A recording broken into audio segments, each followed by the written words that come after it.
Well, hey everybody, Feedbackwrench, and today I want to talk about whether or not you can actually write off or deduct your college tuition for your kids if you're a small business owner, right? So we get this question all the time.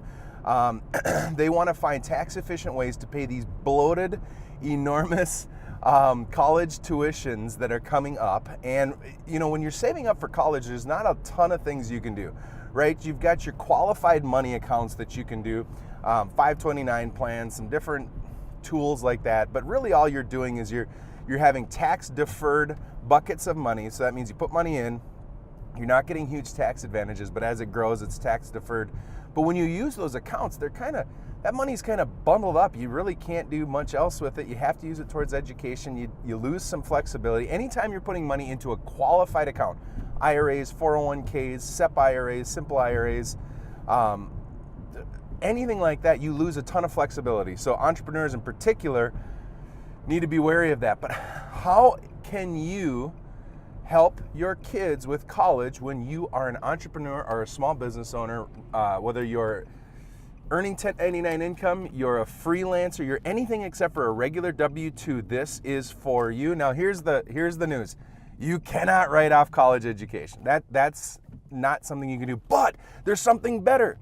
So there is a tax rule. You'll see some different videos about this. And if you read Sandy Botkin's book here, he is one of my favorite tax planning specialists. Him and Mark Kohler are two of my absolute favorites.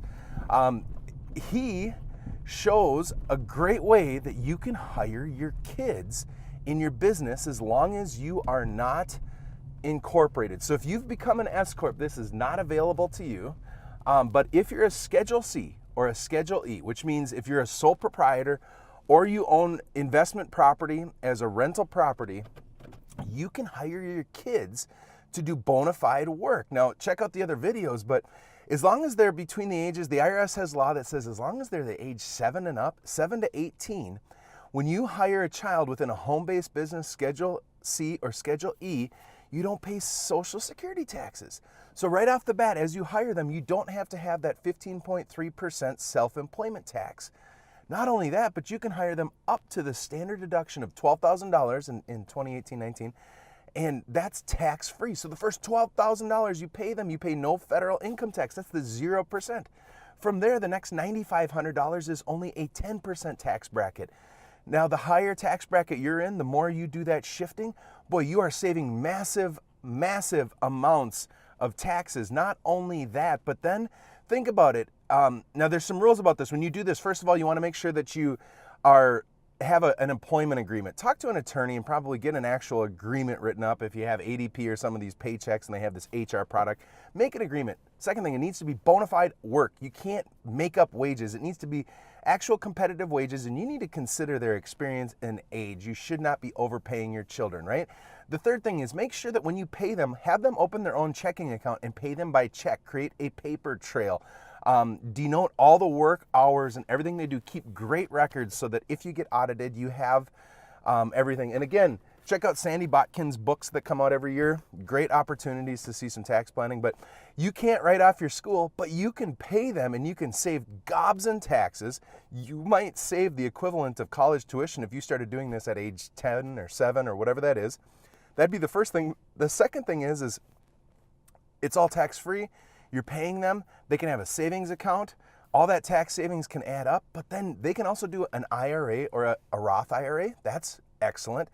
But here's what I would really encourage you to do. Save up in that account so that they could buy a small multifamily duplex, triplex, or quadplex when they turn 18. If they have 5% down and an income somewhere, they could be working a job 40 hours a week somewhere.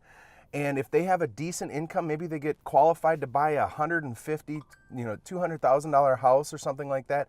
If they buy a duplex or a quadplex and they have a big down payment because you've been doing this, boy, they'd have to do it as an owner-occupier. So they'd have to live in this, but they can rent out the other side. They can live rent-free. This is a killer opportunity to start entrepreneurship and wealth building, is to get into duplexes, triplexes, and quads, which are great because you get to use traditional finances as to buy them rather than having the big 25% down payment for most investment properties. But they could own it, live in one side, rent out the other side, have their rent paid for, and then some. And you helping them save up for that is an excellent way to do it. And again, this is not for corporations, only for Schedule C. I hope that helps you. Hey, subscribe if this is helpful.